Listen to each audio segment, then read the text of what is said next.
للہ رب العالمین والصلاة والسلام علی رسولہ الامین وعلی آلہ واصحابہ اجمعین، اما بعد۔ اعوذ باللہ من الشیطان الرجیم، بسم اللہ الرحمن الرحیم۔ ان اللہ وملائکتہ یصلون علی النبی یا ایہا الذین آمنوا صلوا علیہ وسلموا تسلیما۔ صدق اللہ العظیم۔ اہانت رسول اور مسلمانوں کا طرز عمل، اس عنوان پر چند باتیں آپ کے گوش گزار کرنی ہے۔ اس وقت یہ عنوان جو گفتگو کے لیے رکھا گیا ہے وہ آئے دن جو واقعات ہوتے ہیں، ملک ہندوستان میں بھی کچھ واقعات ہوئے، باہر کے دیشوں میں بھی کچھ واقعات ہوئے، جس میں اللہ کے رسول صلی اللہ علیہ وسلم کی شخصیت کو مجروح کرنے کی کوشش کی جاتی ہے یا کی گئی ہے۔ اس طرح کی کوششیں ایسا نہیں ہے کہ یہ حال ہی میں کی گئی ہوں یا یہ کوئی تازہ گھٹنائیں ہوں، بلکہ ماضی میں بھی، ماضی قریب میں بھی، ماضی بعید میں بھی، اور خود رسول کی موجودگی میں بھی اس طرح کے واقعات ہوئے ہیں جن کے ذریعے لوگوں نے رسول اللہ صلی اللہ علیہ وسلم کی شخصیت کو مجروح کرنے، آپ کو تکلیف پہنچانے یا آپ کی توہین کرنے کی کوششیں کی۔ سب سے پہلی بات تو یہ سمجھ لینی چاہیے کہ ایک نبی کا مقام اس طرح کی تمام چیزوں سے بہت بلند ہوتا ہے۔ اس طرح کی حرکتیں یا اس طرح کے واقعات نبی کے مقام کو نہ کم کر سکتے ہیں، نہ نبی کی شخصیت کو وہ ذرہ برابر گھٹا سکتے ہیں۔ قرآن نبی صلی اللہ علیہ وسلم کے تعلق سے یہ بات کہتا ہے کہ اللہ اور اس کے فرشتے آپ پر سلامتی بھیجتے ہیں، آپ پر درود بھیجتے ہیں۔ ان اللہ وملائکتہ یصلون علی النبی۔ اور پھر مسلمانوں سے بھی یہ بات کہی کہ تم بھی اللہ کے رسول صلی اللہ علیہ وسلم پر درود و سلام بھیجو۔ یا ایھا الذین آمنوا صلوا علیہ وسلموا تسلیما۔ تو یہ قابل غور بات ہے کہ جس شخصیت پر خدا، ملائکہ، یہ کائنات درود و سلام بھیجتی ہو، ان کی عظمت بیان کرتی ہو، کوئی ایسا واقعہ جو دنیا میں ان کی شخصیت کو مجروح کرنے کے لیے کیا جائے، وہ اس پر اثر انداز نہیں ہو سکتا ہے۔ اب یہ کہ اس طرح کے واقعات کیوں ہوتے ہیں؟ نبی صلی اللہ علیہ وسلم سے پہلے بھی انبیاء کرام کا ایک طویل سلسلہ جاری تھا، قرآن نے اس کا تذکرہ کیا ہے۔ اور جب نبی صلی اللہ علیہ وسلم کو مشرکین مکہ کی طرف سے یا مدینہ میں یہود کی طرف سے، منافقین کی طرف سے اس طرح کی صورتحال کا سامنا ہوا، آپ کا استہزاء کیا گیا، آپ کو اذیتیں دی گئی، تو قرآن نے ایک بات تو یہ کہی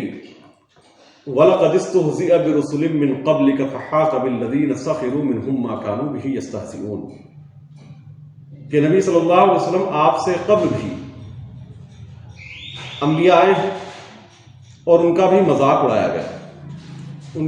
کا بھی استہزاء کیا گیا، ان کی بھی کھلی اڑائی گئی۔ پھر دیکھو کہ آخر ان کا انجام کیا ہوا، اسی چیز نے ان کو آ پکڑا جس چیز کی وہ مذاق کیا کرتے تھے۔ تو یعنی یہ بات ثابت ہوئی کہ انبیاء کرام کا استہزاء یا ان کی توہین کرنے کی کوششیں ہر دور میں ہوئی ہیں، ہر نبی کے ساتھ ہوئی ہیں، اور ایسا اس لیے کیا جاتا ہے کہ وہ گروہ جس کے پاس کوئی دلیل نہ ہو، نظریاتی طور پر جو مضبوط نہ ہو، جن کی نظریاتی بنیادیں بہت مستحکم نہ ہوں، ان کے سامنے جب کوئی ایسا نظریہ جو اپنی جڑیں گہری رکھتا ہو، جس کی شاخیں آسمان کی بلندیوں تک پھیلی ہوئی ہوں، جس کا سایہ ٹھنڈا ہو اور جو پھلدار درخت ہو، اتنا مضبوط نظریہ جب ان کے سامنے ہوتا ہے جس کا مقابلہ کرنے کی ان کے اندر طاقت نہیں ہوتی، دلائل کے ساتھ اس کا سامنا کرنے کی جرت وہ نہیں کرتے ہیں، تو پھر وہ ان حرکتوں پر اتر آتے ہیں کہ وہ ہنسی مذاق کے ذریعے، بے عزتی کی کوششوں کے ذریعے، الزام تراشی کے ذریعے، برے القاب کے ذریعے ان کو اپنے مشن سے، اپنے مقصد سے، اپنے نصب العین سے ہٹانے کی کوشش وہ کریں، یا وہ لوگ جو ان کے ساتھ ہوتے ہیں، جو ان کے پیروکار ہوتے ہیں، ان کو مشتعل کرنے کی وہ کوششیں کریں۔ یہی ایک ان کا ہدف ہوتا ہے، اور اس کے ذریعے وہ چاہتے ہیں کہ یہ کوئی اشتعال انگیزی کا رویہ اختیار کریں، اور پھر ہم دنیا کو بتائیں کہ دیکھو ان کی جو باتیں ہیں، ان کی جو تعلیمات ہیں، ان کا حقیقت سے کوئی لینا دینا نہیں ہے، بلکہ اصل بات تو یہ ہے کہ یہ شرانگیز لوگ ہیں، فساد پھیلانے والے لوگ ہیں، اور ان کی امن کی اور سلامتی کی جو باتیں ہیں ان کا حقیقت سے کوئی تعلق نہیں ہے۔ اور قرآن یہی کیفیت اور یہی تبصرہ ان تمام واقعات کے تعلق، ان تمام واقعات کے بیک گراؤنڈ میں کرتا ہے کہ ان کی کوششیں یہ ہیں کہ یہ آپ کو اپنے اصل مشن سے ہٹانے کی کوشش کرتے ہیں، بھٹکانے کی کوشش کرتے ہیں۔ لہٰذا ایسے موقع پر بار بار آپ دیکھیں کہ قرآن نبی صلی اللہ علیہ وسلم سے کیا بات کہتا ہے۔ یہ دوسرا جو جز ہے کہ مسلمانوں کا طرز عمل، ہمارا طرز عمل کیا ہو جب اس طرح کے واقعات ہمارے سامنے ہوں، تو ہمارا طرز عمل وہی ہونا چاہیے جو طرز عمل رسول اللہ صلی اللہ علیہ وسلم کا تھا، جو طرز عمل رسول اللہ صلی اللہ علیہ وسلم کے سچے جانشین صحابہ کرام جن کو ہم کہتے ہیں ان کا تھا۔ ان کا طرز عمل قرآن بتاتا ہے کہ ان کا طرز عمل کیا تھا، یا کس طرز عمل کو اختیار کرنے کی ان کو ہدایت دی گئی۔ قرآن کہتا ہے فَاصْدَعْ بِمَا تُؤْمَرُ وَأَعْرِضْ عَنِ الْمُشْرِكِينَ إِنَّا كَفَيْنَاكَ الْمُسْتَهْزِئِينَ کہ نبی صلی اللہ علیہ وسلم آپ کو جو حکم دیا گیا ہے، آپ ہاں کے پکارے اس پر کام کرتے رہیے، بے خوف و خطر اس راہ پر چلتے رہیے۔ یہ جو لوگ ہیں، مشرکین ہیں، ان کو آپ اوائڈ کریے، نظر انداز کریے ان کی حرکتوں کو۔ انا کفیناک المستہزئین، ہم کافی ہیں مذاق اڑانے والوں کے لیے۔ یہ جو لوگ آپ کا استہزاء کرتے ہیں، آپ کو بے عزت کرنے کی کوشش کرتے ہیں، ان کے لیے ہم کافی ہیں۔ آگے کہا کہ ہم کو معلوم ہے، ہم جانتے ہیں وَلَقَدْ نَعْلَمُ أَنَّكَ يَضِيقُ صَدْرُكَ بِمَا يَقُولُونَ، ہم جانتے ہیں کہ ان کی جو باتیں ہیں وہ آپ کو تکلیف دیتی ہیں،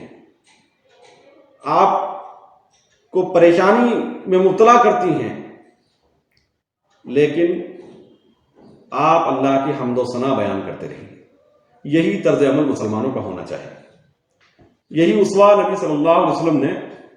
تمام انسانوں کے سامنے پیش کیا۔ تو سب سے پہلی بات تو یہ ہے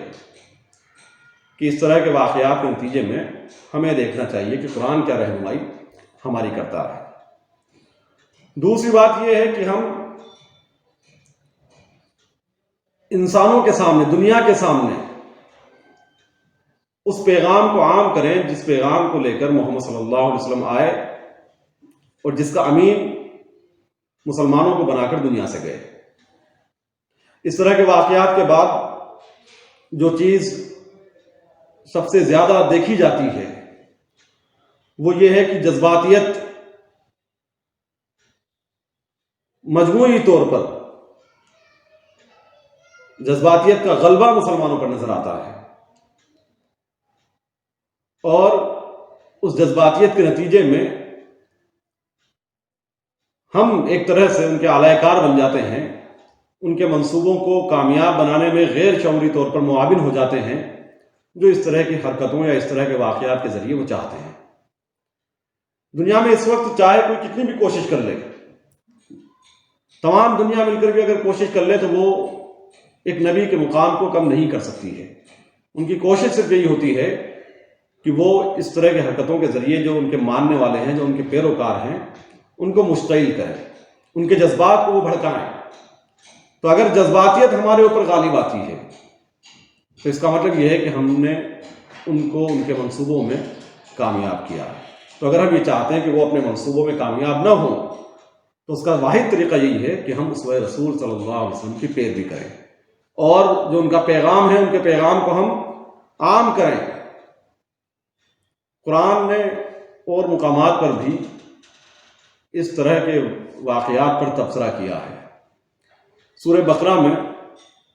یہ بات کہی گئی، یا ایھا الذین آمنوا لا تقولوا راعنا وقولوا انظرنا واسمعوا، کہ لوگوں جو ایمان لائے ہو راعنا نہ کہو بلکہ انظرنا کہو۔ اس کا ایک خاص بیک گراؤنڈ ہے کہ یہودی منافقین جو نبی صلی اللہ علیہ وسلم کی محفلوں میں آتے تھے تو وہ وہاں اس طرح کی حرکتیں کرتے تھے جس سے کہ نبی صلی اللہ علیہ وسلم کو تکلیف ہو۔ یعنی یہ جو آیت قرآن نے پیش کی ہے، قرآن میں نازل ہوئی ہے، اس کا بیک گراؤنڈ اہانت رسول ہے، رسول صلی اللہ علیہ وسلم کی توہین کا واقعہ ہے۔ یعنی وہ راعینا، یعنی کوئی بات جب ان کو کہنی ہوتی کہ اس بات کو آپ دوبارہ کہیں، ہم سمجھے نہیں آپ کی بات،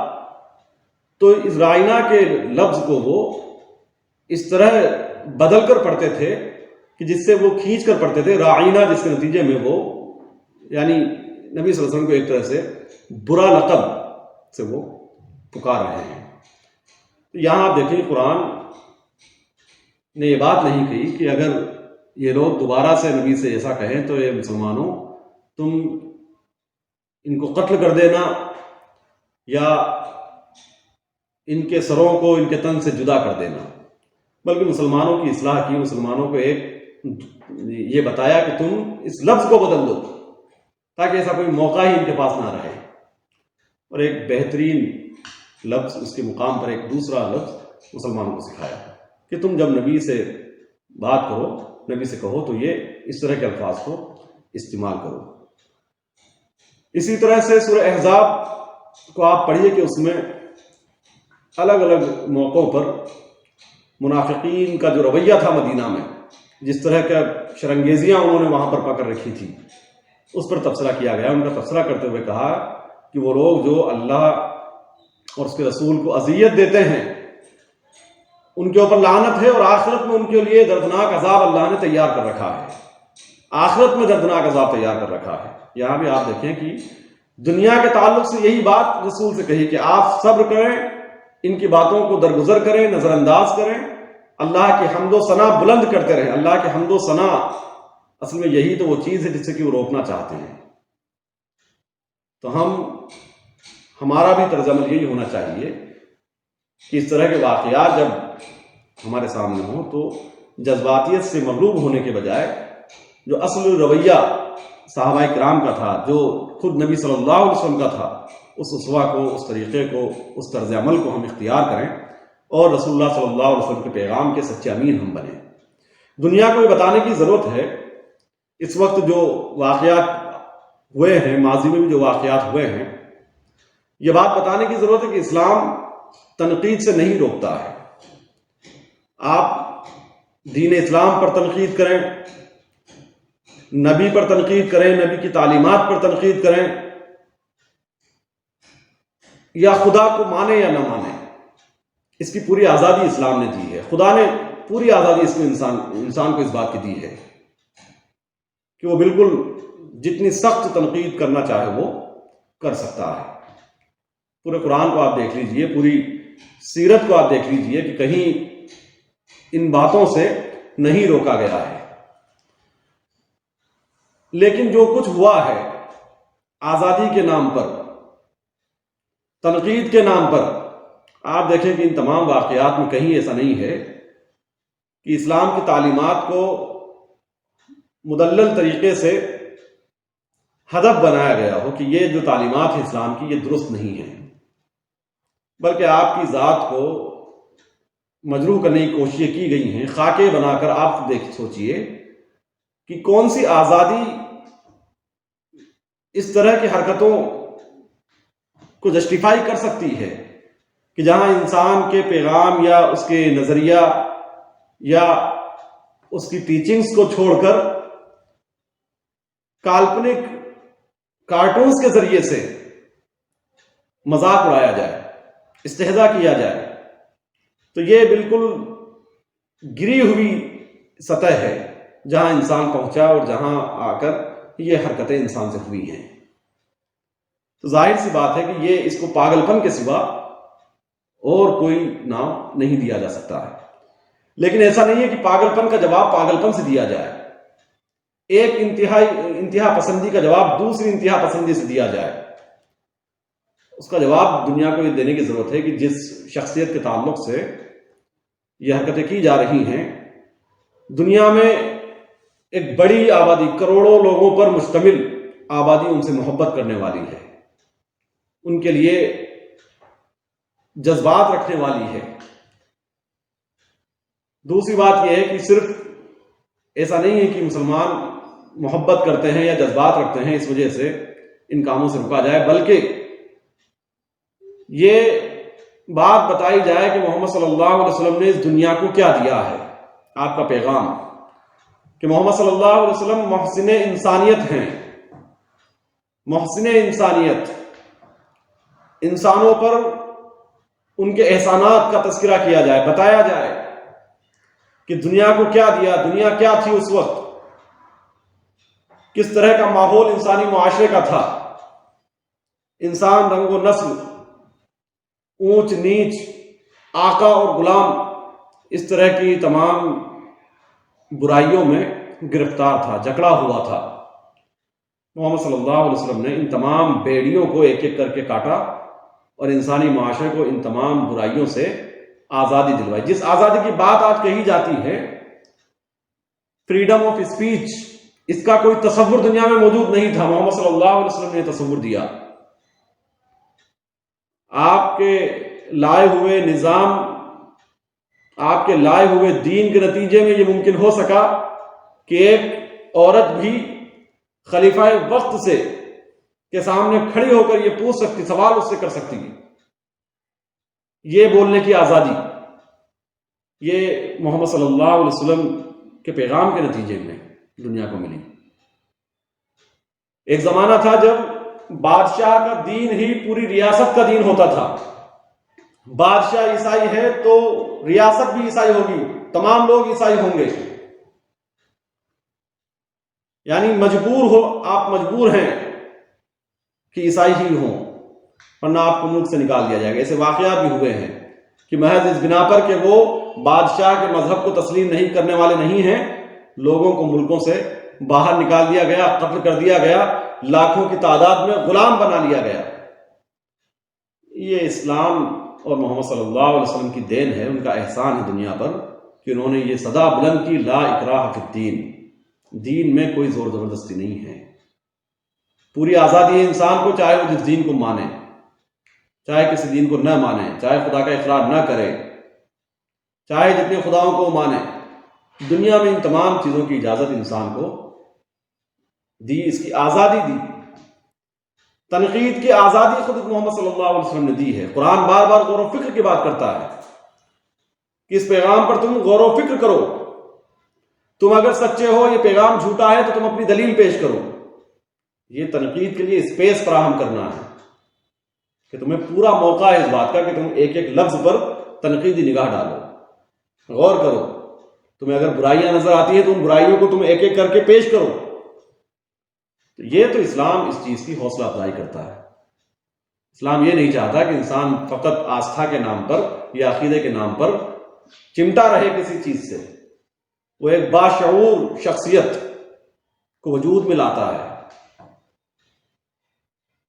تو یہ تمام چیزیں، یہ جو احسانات ہیں محمد صلی اللہ علیہ وسلم کے، غلامی جو ایک بڑی بیماری، بڑی وبا جس کو ہم کہہ سکتے ہیں دنیا کی تھی، محمد صلی اللہ علیہ وسلم نے نہ صرف غلامی کے خاتمے کی شروعات کی، بلکہ وہ تمام چور دروازے جہاں سے انسانوں کو غلام بنایا جاتا تھا، ان چور دروازوں کو بند کیا اور غلاموں کو آزاد کرنے پر خوشخبریاں سنائیں، جنت کی خوشخبری، بڑی نیکیوں میں اس کو شمار کیا۔ انسان سے گناہ ہو جائے تو کہا کہ غلام آزاد کرو، خطا ہو جائے تو غلام آزاد کرو۔ اس کا نتیجہ تھا کہ صحابہ کرام نے خرید کر غلاموں کو آزاد کیا۔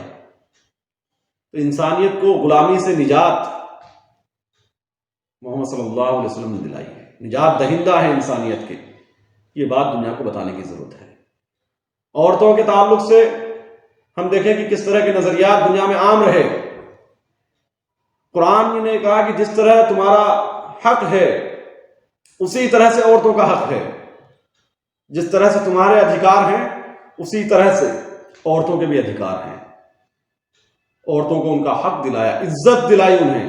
انسانی معاشرے میں عورتوں کی عزت کا کوئی تصور موجود نہیں تھا۔ یتیموں، کمزوروں کو سماج میں بے سہارا چھوڑ دیا جاتا تھا۔ وہاں کہا کہ وہ لوگ جو یتیموں اور بے سہاراؤں کو کمزور سمجھ کر ان کے مال کو ہڑپنے کی کوشش کرتے ہیں، یاد رکھو وہ اپنے پیٹ میں آگ بھر رہے ہیں۔ تو ان کے مسیحا بن کر کھڑے ہوئے،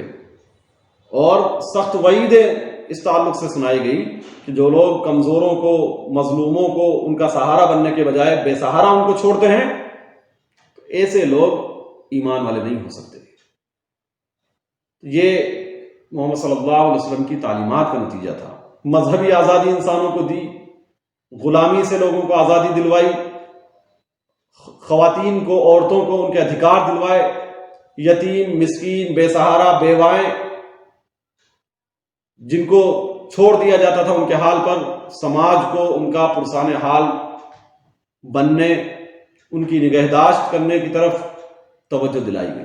تو یہ محمد صلی اللہ علیہ وسلم کا پیغام ہے جو ہمیں عام کرنے کی ضرورت ہے، دنیا کو بتانے کی ضرورت ہے، اور صرف ایسے موقعوں پر نہیں کہ جب اس طرح کے واقعات ہوں، بلکہ یہ مسلمانوں کا مشن ہے۔ ہم جو اس طرح کے واقعات پر جذباتیت سے مغلوب ہوتے ہیں، اس کی ایک بڑی وجہ یہ بھی ہے کہ ہم اپنے مشن کو فراموش کر چکے ہیں، بھول چکے ہیں، ہمارے پاس کرنے کے لیے کوئی کام نہیں ہے۔ تو جب کام ملتا ہے تو اس وقت پورے جوش کے ساتھ اپنی عقل کو معاف کر کے سڑکوں پر نکل آتے ہیں۔ پھر کچھ دنوں تک یہ نشہ ہوتا ہے، اس کے بعد یہ نشہ کافور ہو جاتا ہے۔ پھر ہم وہی اپنی جو پرانی زندگی ہے اسی دھڑے پر، پھر ہمیں اس وقت پھر نہ نبی کا کوئی خیال ہوتا ہے، نہ نبی کی تعلیمات کا کوئی خیال ہوتا ہے، نہ نبی کے مشن کا کوئی خیال ہوتا ہے۔ تو یہ جو جذباتیت سے مغلوب ہم ہوتے ہیں، اس کی وجہ یہی ہے کہ ہم ایک مشن کے تحت زندگی نہیں گزار رہے ہیں، با مقصد زندگی ہماری نہیں ہے۔ تو ہم ایک مستقل مشن کے ساتھ اپنے آپ کو وابستہ کریں، وہ مشن جو نبی صلی اللہ علیہ وسلم کا مشن تھا۔ اور اس طرح کے واقعات جب رونما ہو تو اس وقت تو یہ ہماری ذمہ داری اور بڑھ جاتی ہے۔ اہانت رسول کے واقعات ہوں، ہم دنیا کو بتائیں کہ محمد صلی اللہ علیہ وسلم کے سچے پیروکار، ان سے محبت کرنے والے لوگ، ان کے لیے جان قربان کر دینے والے لوگ دنیا میں موجود ہیں، اور ان کا طرز عمل دنیا کے لیے مثالی ہے، آئیڈیل ہے۔ یہ دنیا کو بتانے کی ضرورت ہے۔ دنیا کو یہ بتانے کی ضرورت ہے کہ محمد صلی اللہ علیہ وسلم نے پوری زندگی اپنی ذات کے لیے کبھی کسی سے بدلہ نہیں لیا، بلکہ تمام لوگ جو آپ کو تکلیفیں دیتے تھے، جو آپ کو قتل کرنے کے منصوبے بناتے تھے، وہ لوگ جب بیڑیوں میں جکڑے ہوئے میدان بدر سے گرفتار کر کے مدینہ لائے گئے، تو آپ دیکھیں کہ نبی صلی اللہ علیہ وسلم نے ان کو قتل کرنے کے بجائے ان میں سے کچھ کو بغیر معاوضے کے رہا کر دیا، اور کچھ سے کچھ معاوضہ لے کر ان کو بری کر دیا گیا۔ ان کے ساتھ کیا سلوک وہاں ہوا کہ وہ بیڑیوں میں جکڑے ہوئے تھے، سخت بندی ہوئی تھی بیڑیاں، جس کی وجہ سے وہ کرا رہے تھے، تو نبی صلی اللہ علیہ وسلم کو رات میں نیند نہیں آ رہی ہے. آپ کہتے ہیں کہ ان کی بیڑیوں کو ہلکا کر دو جس سے کہ ان کی تکلیف کم ہو جائے. وہ تمام لوگ کون تھے؟ وہ تمام لوگ اہانت رسول کے مجرم تھے. ان میں ایک شخص ایسا نہیں تھا جس نے یہ جرم نہ کیا ہو، جس نے نبی صلی اللہ علیہ وسلم کی توہین نہ کی ہو. ایک ایسا موقع تھا کہ جنگ میں قیدی بنا کر لائے گئے تھے، اور اس وقت کا جو دستور تھا اس دستور کے مطابق یا تو وہ غلام بنا لیے جاتے یا قتل کر دیا جاتا. لیکن نہ ان کو غلام بنایا گیا نہ ان کو قتل کیا گیا، بلکہ ان کو باعزت رہائی دے دی گئی. فتح مکہ کے موقع پر جو تمام لوگ وہاں پر کھڑے ہوئے تھے، جن سے نبی صلی اللہ علیہ وسلم نے یہ بات کہی، لا تثریب علیکم اليوم، کوئی تم پر آج پکڑ نہیں ہے تمہاری، تم سب کو امان ہے. وہاں جتنے لوگ کھڑے ہوئے تھے ان میں کون شخص تھا جو توہین رسالت کا مرتکب نہ ہو، جس نے جرم نہ کیا ہو؟ یہ جو بات کہی جاتی ہے کہ کچھ لوگوں کو قتل کروایا، آپ سوچئے کہ رسول رحمت کی طرف اس بات کو منسوب کرنا کہ انہوں نے اس وجہ سے کسی شخص کو قتل کروایا کہ اس نے نبی صلی اللہ علیہ وسلم کو گالی دی ہو یا اس نے توہین کی ہو، یہ نبی صلی اللہ علیہ وسلم پر بہتان تراشی ہے. حضرت عائشہ کہتی ہے کہ نبی صلی اللہ علیہ وسلم نے کبھی اپنی ذات کے لیے کسی سے بدلہ نہیں لیا، کسی ایک شخص سے بدلہ نہیں لیا. اس رسول رحمت کی طرف خود اس کے ماننے والے صرف اپنے جذبات کو تسکین پہنچانے کے لیے، صرف اپنی خواہشات کی پیروی کے لیے اس رسول رحمت کی طرف اس طرح کی باتوں کو اگر منسوب کرتے ہیں تو یہ خود مسلمانوں کے لیے ایک افسوس کا مقام ہے. کوئی شخص اس طرح کے واقعات کے نتیجے میں مشتعل ہو کر،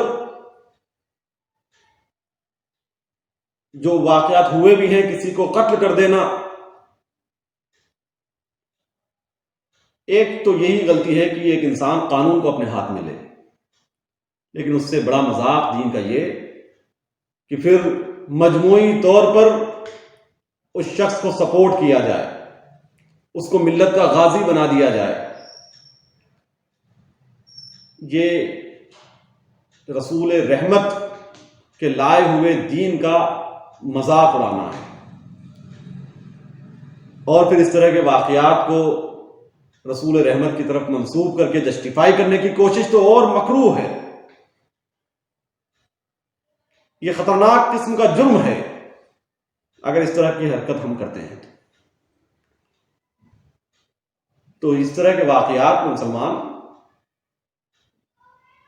یہ تو ہو سکتا ہے کہ وہ اس طرح کے قوانین کی وہ پیشکش کرے، حکومت سے وہ ڈیمانڈ کریں کہ اس طرح کے قوانین بنائے جائیں جس کے نتیجے میں کہ مذہبی شخصیات کو مجروح نہ کیا جائے، لوگوں کے جذبات کو ٹھیس نہ پہنچائی جائے. اور جو لوگ اس طرح کی حرکتیں کرتے ہیں تو قانون ان کے لیے ان کی سزا ان کو دے. قانونی طور پر جو بھی سزا ان کو دی جا سکتی ہے اس سزا کے لیے مسلمان اپیل کر سکتے ہیں، آواز اٹھا سکتے ہیں. لیکن یہ نہیں کہ اپنے طور پر فتوے دیے جائیں لوگوں کی طرف سے، اس کو کوئی بڑا کام سمجھا جائے دین کا، ایسے لوگوں کو سپورٹ کیا جائے، ان کے بڑے بڑے جلوس نکالے جائیں. تو یہ ایک طرح سے نظریاتی طور پر ختم ہو چکی، نظریاتی طور پر لاچار ہو چکی، مفلوج ہو چکی قوم کا رویہ تو ہو سکتا ہے، لیکن اس قوم کا رویہ نہیں ہو سکتا جو اپنے پاس زندہ جاوید اور آفاقی مشن رکھتی ہو. وہ آفاقی مشن جو پوری انسانیت کی بھلائی کے لیے نازل کیا گیا ہو، وہ آفاقی پیغام جو اپنے پاس خیر کا سامان رکھتا ہو، ایسا مشن رکھنے والی کسی امت سے اس طرح کے طرز عمل کی توقع نہیں کی جا سکتی ہے. تو اس طرح کے واقعات ہو سکتا ہے کہ مستقبل میں بھی ہوں. بہرحال مسلمانوں کی کوشش یہی ہونی چاہیے کہ وہ اس طرح کے واقعات ہوں یا نہ ہوں، اس طرح کے واقعات ہونے کا انتظار نہ کریں، بلکہ وہ ہماتن ہما وقت ایک مشن کے طور پر رسول اللہ صلی اللہ علیہ وسلم کے پیغام کو، ان کی تعلیمات کو، دنیا پر جو ان کے احسانات ہوئے ہیں، دنیا کے لیے جو کچھ سرمایہ وہ چھوڑ کر گئے ہیں، ان کو دنیا تک وہ پہنچائیں۔ اور اس بات کو یاد رکھیں کہ نبی صلی اللہ علیہ وسلم کا مقام قرآن نے بتا دیا ہے قیامت تک کے لیے، وَإِنَّكَ لَعَلَىٰ خُلُقٍ عَظِيمٍ، اخلاق کے بلند ترین مقام پر ان کو فائز کیا ہے۔ ان کے تعلق سے قرآن نے یہ گواہی دی ہے کہ النبی اولیٰ بالمؤمنین من انفسہم، کہ نبی صلی اللہ علیہ وسلم ایسے جانشین ہم نے آپ کو دیے جو آپ کی اپنی جانوں سے بڑھ کر آپ سے محبت کرتے ہیں۔ خدا اور فرشتے ان پر سلامتی اور درود بھیجتے ہیں۔ دنیا میں ہر وقت ان کی مدحت کا، ان کی عظمت کا ترانہ خدا کی عظمت کے ساتھ گایا جاتا ہے، اذان کے ذریعے، نماز کے ذریعے۔ جس کا مقام اتنا بلند خود خدا نے طے کر دیا ہو،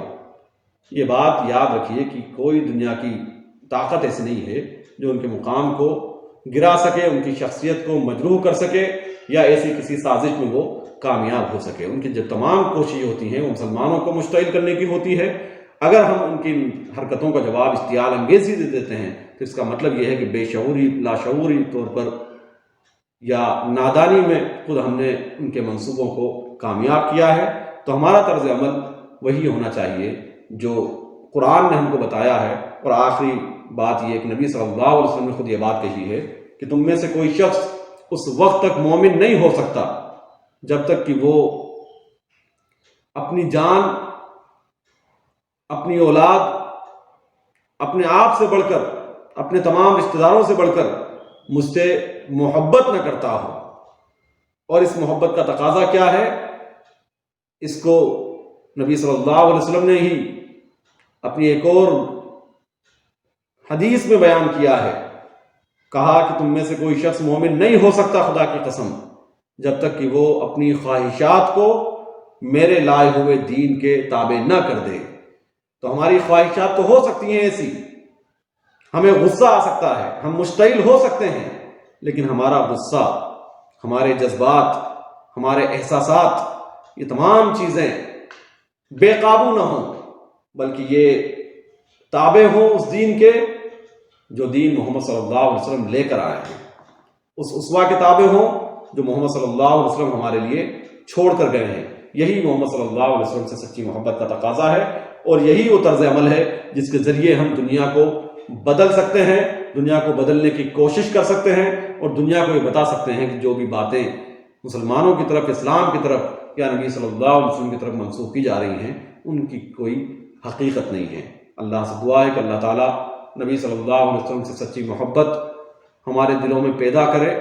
نبی صلی اللہ علیہ وسلم جس مشن کا امین ہم کو بنا کر گئے ہیں، ہما وقت اس مشن کو کامیابی تک پہنچانے کے لیے، منزل سے ہمکنار کرنے کے لیے جد و جہد کرنے کی ہم کو توفیق دے، اور جذباتیت اور اس طرح کے کمتر احساسات سے ہماری حفاظت فرما کر بلند احساسات اور جذبات ہمارے دلوں میں اللہ تعالیٰ پیدا کرے۔ وما توفیق الا باللہ۔